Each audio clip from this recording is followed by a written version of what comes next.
నమస్తే, welcome to Aadya media. నేను మీ స్వర్ణ. ప్రస్తుతం మనతో పాటు ఉన్నారు సీనియర్ జర్నలిస్ట్, సినీ పరిశోధకులు ఈమంది రామారావు గారు. నమస్తే అండి రామారావు గారు. రామారావు గారు, పవిత్ర లోకేష్ గారు అలానే నరేష్ గారు వీళ్ళిద్దరూ పెళ్లి చేసుకోలేదు, చేసుకుంటున్నారు. ఈ వార్తల నేపథ్యంలో ఈ మధ్య పిల్లల్ని కనడానికి పెళ్ళెందుకు అంటున్నారు. మొన్నటికి మొన్న శృతి హాసన్ గారు కూడా అదే అన్నారు. అంటే డేటింగ్ లో ఉన్నప్పుడు కూడా పవన్ కళ్యాణ్ గారు ఎగ్జాంపుల్, డేటింగ్ చేస్తూనే కదా పిల్లల్ని కన్నారు. సో ఈ నేపథ్యం, ఈ విషయాలు పక్కన పెడితే ఈ టైంలో నేను పవిత్ర లోకేష్ గారితో పిల్లల్ని కనడానికి ఫిట్ గా ఉన్నాను, ఒకవేళ మా ఇద్దరము పిల్లల్ని కంటే తప్పేంటి అంటున్నారు నరేష్ గారు. మీరేమంటారు? అసలు ముందు పవన్ కళ్యాణ్ని ఈ ఇష్యూలో కలపొద్దు. ఎందుకంటే వీళ్ళకి ఏదో ఎక్కువైపోయి కలుసుకున్నారు. పవన్ కళ్యాణ్ అలా కాదు. పవన్ కళ్యాణ్ మొదటి పెళ్ళి ఆయన తెలీదు, వాళ్ళు పెద్దలు చేశారు. ఆ అమ్మాయి ఈ కుటుంబంలో తగ్గట్టుగా లేదు. సో ఆయన కేవలం అమ్మ కూర్చి, అన్నయ్య కూర్చి, వదిలి కూర్చి, కుటుంబంలో అందరికీ రెస్పెక్ట్ ఇచ్చుకొని కుటుంబంలో అందరితో కూడా సావధానంగా ఉంటే బాగుండు. ఎప్పుడైతే కుటుంబంతో కలిసి మెలిసి లేదో ఆవిడకి ఆ రోజుల్లోనే చాలా ఎక్కువ మొత్తం ఇచ్చి వదిలించుకున్నాడు. అర్థమైందా? అంటే వయసును కుర్రోడు అక్కడేమో న్యాయం చేశాడు.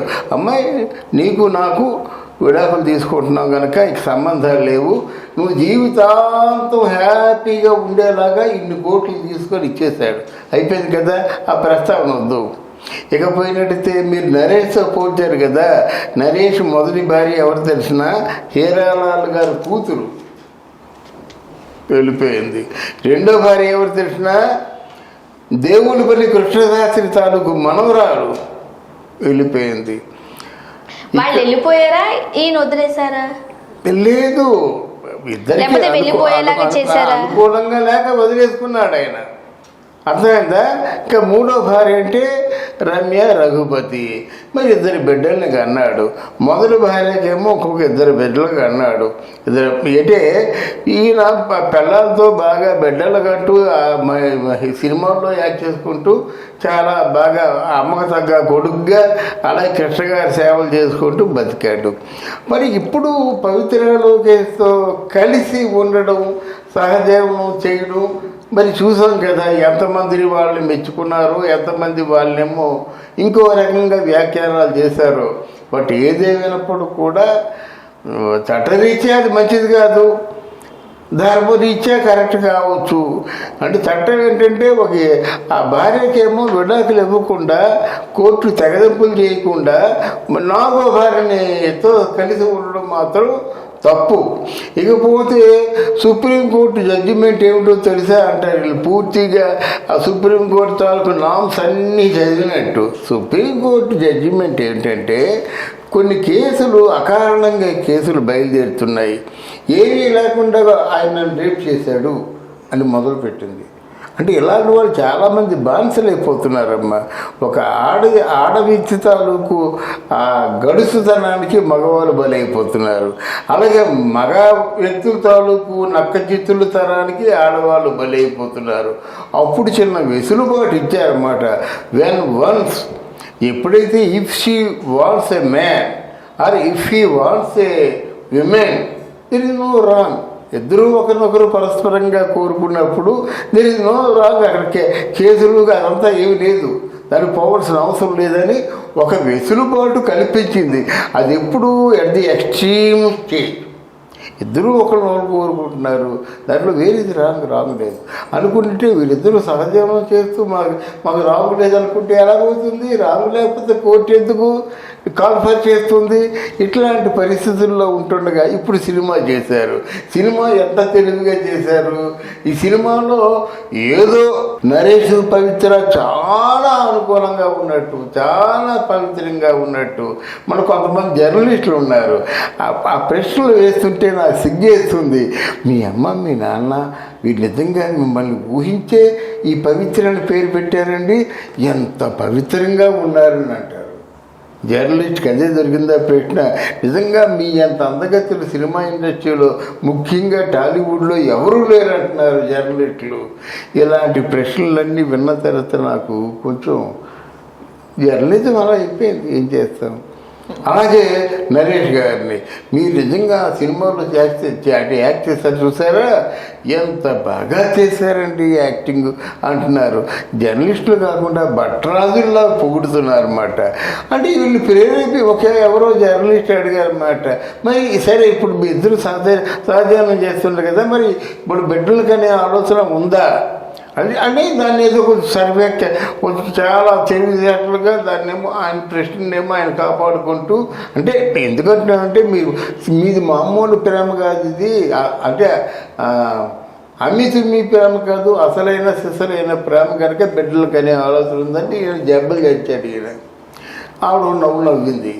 అంటే ఎలాగ బిడ్డలకనే ఆలోచన ఉందా అని ప్రశ్న ఎలా చేస్తావు? ఒకటి కోర్టులో ఇంకా తెగదింపులు అవ్వలేదు. ఇక్కడ సినిమాలో వీళ్ళకి పెళ్ళి అయింది, పెళ్ళి అవ్వలేదు చెప్పలేదు, పెళ్ళి అయినట్టుగా అది సినిమా కథ అన్నట్టు, అది వీళ్ళ కథ కానట్టు, అది ఎంఎస్ రాజు గారు రాసినట్టు చెప్తున్నారు. ఇలాంటి పరిస్థితుల్లో మరి ఈయన నరేష్ జబ్బలు చచ్చుకోవడం ఎంతవరకు కరెక్టు ఆయనే ఆలోచించుకోవాలి. ఐఎమ్ ఫిట్, 100% ఫిట్ అంటున్నాడు. ఏంటి నా బంధు ఫిట్? ఇప్పుడు 4-5 పిల్లలు ఉంటే ఇంకే ఫిట్ ఏమిటి? ఆయనకి 67 సంవత్సరాలు. ఇప్పుడు ఐఎమ్ 100% ఫిట్ అంటే ఇప్పుడు ముసి నవ్వులు, దుష్ట శక్తులు అంటుంది, ఏదో అంటుంది. ఇవన్నీ ఎవరు కల్పన చేశారు? మీకుగా మీరు క్రియేట్ చేసుకుంది కాదు, మీకుగా మీరు కల్పించుకుంది కాదు. ఇదంతా కూడా డబ్బు చుట్టే తిరుగుతుంది కదా. ఒకవేళ ఇప్పుడు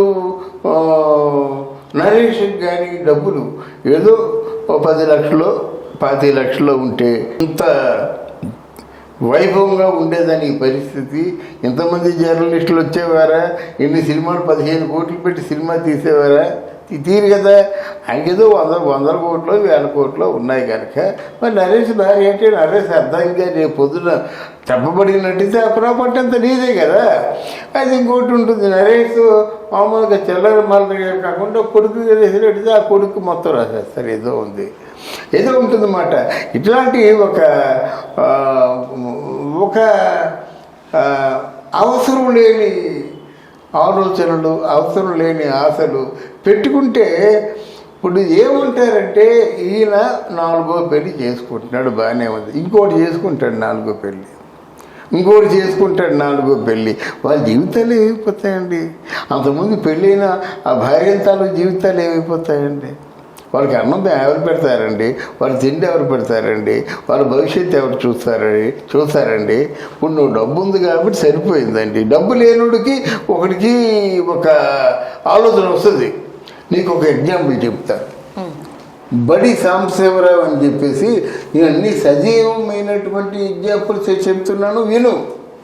బడి సాంబశివరావు అని బడి సినిమా డైరెక్ట్ చేసిన సాంబశివరావు అంటే కావూరి సాంబశివరావు అని చెప్పేసి ఆయన ఒక పెళ్లి చేసుకున్నాడు.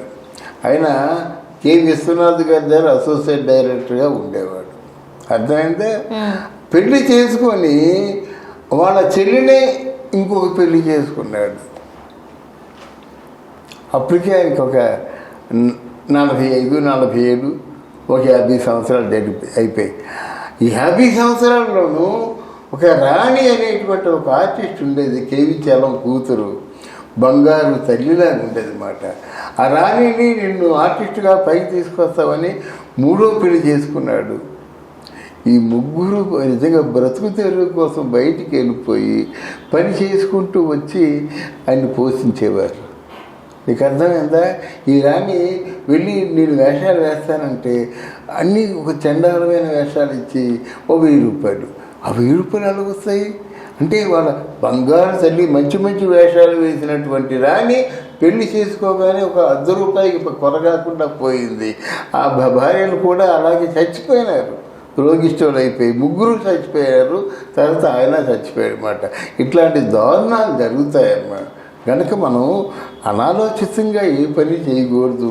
ఒక స్త్రీని పెళ్లి చేసుకున్నామంటే కట్టెల్లో కట్టెగా కాలిపోయినంత వరకు మనం కలిసి ఉండాలన్నమాట. అది లేకపోతే ఇంకెందుకమ్మా? పెళ్ళి కాదు, స్నేహం అంటేనే అలా ఉండాలని నా ఉద్దేశం. స్నేహం అంటూ ఒకసారి నువ్వు నా స్నేహితురాలు అని చెప్పినప్పుడు ఖచ్చితంగా ఆ కట్టెల్లో గట్టి కాలిపోయిన తర్వాత దండం పెట్టి ఇంతవరకు నేను కాపాడుకున్నాను, ఇక నేను కాపాడుకోలేకపోతున్నాను. జై భగవాన్ అనేటివే ఉత్తమం. అంతేగాని పెళ్ళిళ్ళు ఏమిటి, సహజీవనాలు ఏమిటి, ఈ ఘోరాలు ఏమిటి, ఈ నేరాలు ఏమిటి, మళ్ళీ బిడ్డల కంటానని జబ్బులు తెచ్చుకోవడం ఏమిటి, తప్పమ్మా. ఇది ఇక ముందే అన్నా సరే ఈ పునరావృతం కాకుండా మన కెపాసిటీ ఎంత, మనం ఎంతమందిని పోషించగలం, మనం పోషించిన తర్వాత పుట్టిన పిల్లల్ని మనం ప్రేమికుని చేయగలమా? పందులు కంటున్నాయి, మనం కంటున్నాము, వాటికైతే బుద్ధి జ్ఞానం బాధ్యత లేవు, మనం కూడా బుద్ధి జ్ఞానం బాధ్యత లేకుండా ఊరి మీద వదిలేస్తామా అని ఒక్క మాట ఆలోచిస్తే ఎంతమందితో పెళ్ళిళ్ళు చేసుకుంటారా? దయచేసి మీరు వీడియో చూసేవారందరూ కూడా అర్థం చేసుకుంటారని హృదయపూర్వకంగా నమస్కారం చెప్తున్నాను. Thank you so much.